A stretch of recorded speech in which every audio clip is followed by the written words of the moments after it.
요즘 국장 분위기 진짜 좋죠. 삼성전자하고 하이닉스가 지수를 쭉 끌어올리고 있습니다. 그런데 저는요, 국내 주식을 단 한 주도 안 샀어요. 배 안 아프냐고요? 솔직히 아픕니다. 그런데도 저는 안 삽니다. 예전에 이건 끝까지 간다 하고 마음먹은 종목이 있었어요. 산업 흐름도 맞았고 제 판단도 결국 맞았고요. 그런데 회사가 제 확신하고는 아무 상관없는 결정을 내려버립니다. 그날 이후로 저는 국장을 안 쳐다봐요. 그게 뭐였는지는 끝까지 보시면 나옵니다. 오늘 순서 짧게 짚고 갈게요. 첫째, 멀쩡한 회사를 쪼개고 또 쪼개는 이야기. 둘째, 상장 한 달 뒤에 벌어진 일. 셋째, 제 확신이 무너진 순간. 넷째, 지금도 규칙은 바뀌고 있다는 것.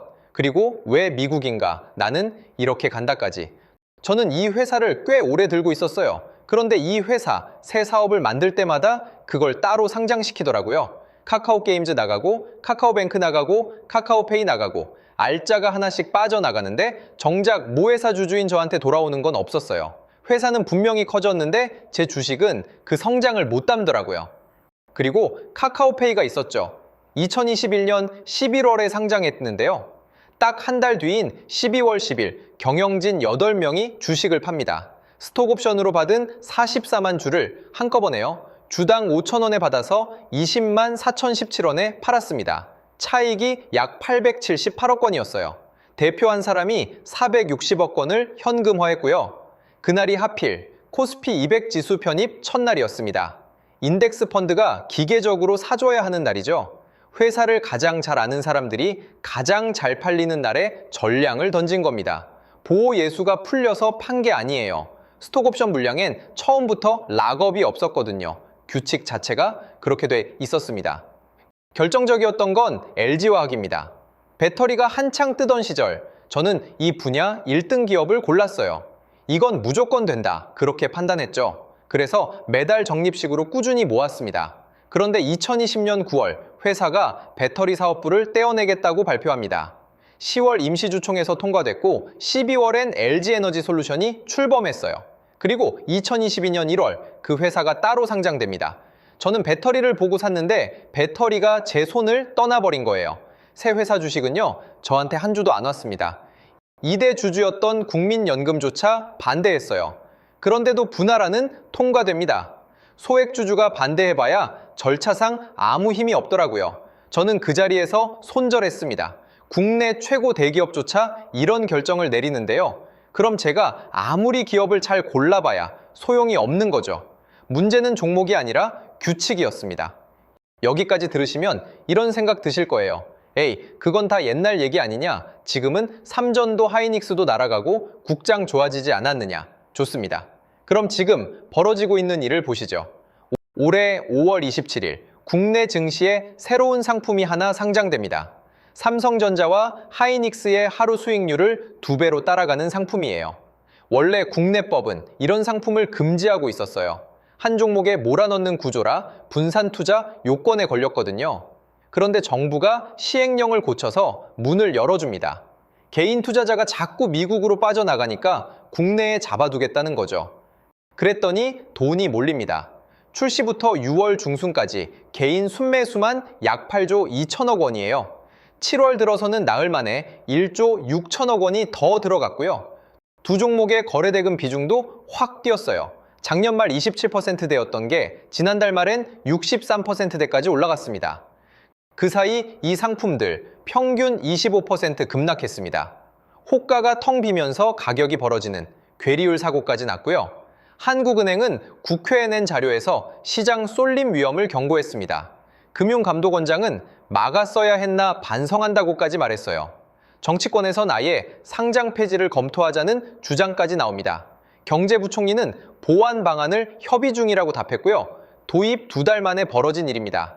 정부가 열어준 상품을 정부가 2달 만에 닫으려 하는 거예요. 그 사이 손해보는 사람은 결국 개인 투자자죠. 정부 말 믿고 교육받고 예탁금 걸고 들어간 사람들입니다. 저는 이 뉴스를 보면서 6년 전 LG화학이 딱 떠올랐어요. 구조가 완전히 똑같거든요. 내가 판단하고 돈을 넣었는데 규칙이 나중에 바뀐다. 그리고 그 대가는 항상 소액주주가 치릅니다. 삼전이 오르고 하이닉스가 날아가는 거, 그건 사실이에요. 하지만 그 위에 서 있는 규칙이 2달 만에 뒤집힙니다. 저는 그 위에다 10년을 못 걸겠더라고요. 그럼 미국은 뭐가 그렇게 다르냐? 저는 이걸 한 사람의 이야기로 풀어보겠습니다. 2018년 테슬라 이사회가 최고 경영자에게 12단계 목표를 줍니다. 하나 달성할 때마다 주식을 주고 못하면 한 푼도 안 줘요. 월급도, 보너스도, 주식도 없습니다. 마지막 단계 목표가 시가총액 6,500억 달러였어요. 당시 테슬라 시총이 590억 달러였으니까 11배를 올리라는 소리였죠. 사람들은 미친 계획이라고 비웃었습니다. 그런데 이 사람 해냅니다. 3년도 안 돼 시가총액 목표를 넘겼고요. 2022년 말에는 실적 목표까지 전부 채웠습니다. 여기서 핵심이 이겁니다. 그가 550억 달러를 받는 동안 주주 재산도 똑같이 11배가 됐어요. 그가 부자가 되는 유일한 방법이 주주를 부자로 만드는 거였습니다. 그런데 여기서 미국 시장의 진짜 장면이 나옵니다. 리처드 토네타라는 사람이 있어요. 이 사람이 가진 테슬라 주식이 9주입니다. 100주도 1000주도 아니고 딱 9주요. 이 소액 주주가 보상안이 과도하다며 소송을 겁니다. 그리고 2024년 1월 델라웨어 법원이 그의 손을 들어줘요. 보상위원회가 독립적이지 않았다는 이유였습니다. 주주에게 충분히 설명하지 않았다는 점도 지적됐고요. 세계 최고 부자의 74조 원짜리 보상안이 무효가 됩니다. 9주 가진 개인 앞에서요.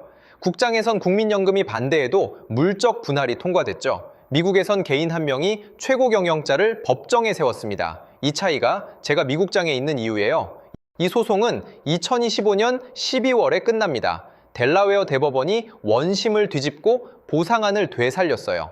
그리고 그 직전인 11월 주주들은 더 큰 결정을 내립니다. 최고 경영자에게 최대 1조 달러짜리 보상안을 승인한 거예요. 찬성률이 무려 75%였습니다. 조건은 10년 안에 12단계를 달성하는 겁니다. 시가총액을 1.5조 달러에서 8.5조 달러로 키워야 하고요. 약 5배 이상이죠. 여기에 차량 2천만 대, 로보택시 100만 대, 로봇 100만 대가 걸려 있습니다. 주주들이 앞장서서 찬성한 이유는 의외로 간단해요. 그가 받는 지분은 약 12%입니다. 나머지 88%는 전부 주주 몫이거든요.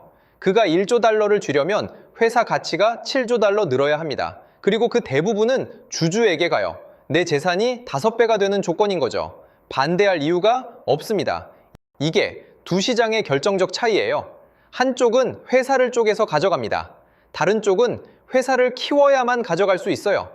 규칙이 바뀌지 않고 경영진과 주주가 같은 배를 탑니다. 그리고 무엇보다 주주가 이길 수 있죠. 제가 미국에 있는 이유는 딱 이 3가지입니다. 물론 미국 주식은 매년 5월에 양도소득세를 냅니다. 22%요. 적은 돈 아니에요. 낼 때마다 아깝죠. 그런데 저는 이 세금을 기쁘게 냅니다. 양도세는 수익이 났을 때만 나오는 세금이거든요. 세금 고지서가 곧 제가 돈을 벌었다는 영수증인 거예요. 물적 분할로 잃은 돈에는 세금이 한 푼도 안 나왔습니다. 저는 세금 안 내고 잃는 시장보다 세금 내고 버는 시장을 택했어요. 자, 다시 처음 질문으로 돌아가 볼게요. 삼전과 하이닉스로 국장이 좋아진 거, 그건 사실이에요. 저도 그건 인정합니다. 그런데 저한테 중요한 건 지수의 방향이 아니라 규칙이거든요. 지수가 오르는 거랑 내 확신이 지켜지는 건 완전히 다른 문제입니다. 소액주주가 제대로 대우받기 전까진 저는 큰 돈을 안 넣습니다. 그래서 저는 자산의 전부를 미국 시장에 두고 있어요. 종목을 맞히는 게임, 그거 아닙니다. 규칙이 지켜지는 시장에서 매달 기계적으로 모으는 시스템이에요. 배당으로 현금을 만들고 그 현금으로 다시 지수를 사 모읍니다. 회사가 나를 배신하지 않는다는 전제, 그게 먼저예요. 그 위에서만 장기 투자가 성립하니까요. 저는 국장이 싫어서 떠난 게 아닙니다. 그냥 제 확신이 존중받는 곳에서 투자하고 싶었어요. 여러분은 어떠신가요? 지금 국장에 남아 계신 이유 혹은 떠난 이유 댓글로 편하게 남겨주세요. 그럼 저는 다음 영상에서 뵙겠습니다. 이 영상은 투자 정보를 전할 뿐 투자를 권하는 건 아닙니다. 도움이 되셨다면 구독과 좋아요 부탁드려요.